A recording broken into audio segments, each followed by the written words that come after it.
Sir, ಇನ್ನೊಂದು ವಿಚಾರ, ತಾಲೂಕು ಆಡಳಿತದಲ್ಲಿ ಕಾಂಗ್ರೆಸ್ನ ಡಿಫೀಟೆಡ್ ಕ್ಯಾಂಡಿಡೇಟ್ ಮುರಳಿ ಅವರು ತುಂಬಾ ಹಸ್ತಕ್ಷೇಪ ಮಾಡ್ತಾರಂತೆ, ಯಾಕೆ ಅನ್ನೋದು. ಸರ್, ಈ ಸರ್ಕಾರದಲ್ಲಿ ನಾನೊಬ್ಬ ಶಾಸಕನಾಗಿ ನನ್ನ ಕರ್ತವ್ಯ ನಿಭಾಯಿಸಬೇಕಾಗಿರೋದು ನನ್ನ ಕರ್ತವ್ಯ ಇದೆ, ನಾನು ಅದನ್ನ ಮಾಡ್ತಾ ಇದ್ದೀನಿ.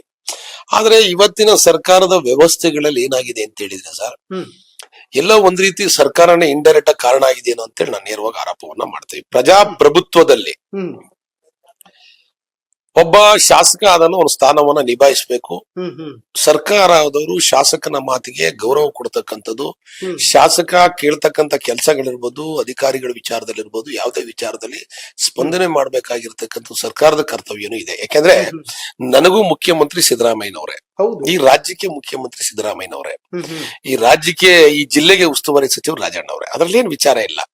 ಸಚಿವರು ಅಂದ್ಮೇಲೆ ಅವ್ರು ನನಗೂ ಸಚಿವರೇ. ನೋಡಿ, ಅಧಿಕಾರಗಳು ಯಾರಿಗೂ ಶಾಶ್ವತ ಅಲ್ಲ. ಯಾವುದೇ ನಮ್ ಸರ್ಕಾರ ಇದ್ದಂತ ಸಂದರ್ಭದಲ್ಲಿ ಪ್ರಜಾಪ್ರಭುತ್ವಕ್ಕೆ ಆದ್ಯತೆಯನ್ನ ಕೊಟ್ಟು ಈ ಕ್ಷೇತ್ರದಲ್ಲಿ ಮತ ಕೊಟ್ಟು ಗೆಲ್ಸಿರ್ತಕ್ಕಂತ ಶಾಸಕರೇ ಸುಪ್ರೀಂ. ಅದ್ರ ಬಗ್ಗೆ ಹಿಂದಿಂದನೂ ಕೂಡ ನಡ್ಕ ಬಂದಿದೆ.